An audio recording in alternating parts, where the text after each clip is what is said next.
నాన్నగారు,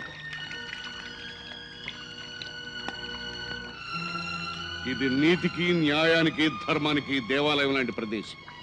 తప్పటడుగులు వేసిన తప్పుడు మనుషులకి ఆలయంలో ప్రవేశించే అర్హత లేదు. నాన్నగారు, మీకు 2 ఏళ్ల క్రితమే చెప్పాను, నేను తప్పుడు దారిలోంచి బయటపడ్డానని, కష్టాన్ని నమ్ముకుని బతుకుతున్నానని.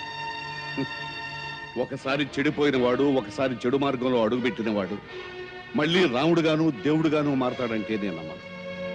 నాకు పుట్టిన బిడ్డలిద్దరూ మొగ్గగా ఉన్నప్పుడే రాలిపోయారు. నా దృష్టిలో నేరం అనేది ఒక్కసారి చేసినా 100 సార్లు చేసినా వాడు ఎప్పటికీ నేరస్తుడి. నీ అన్నయ్యలాగా నువ్వు కూడా నా కళ్ళకు కనపడకుండా వెళ్ళిపోతాను. వెళ్లే ముందు ఒక శుభవార్త చెప్పి పెడతాను. ఏమిటది? నేను పెళ్లి చేసుకోబోతున్నాను. ఈ విషయం మీతో చెప్పి మిమ్మల్ని తీసుకెడదామని వచ్చాను.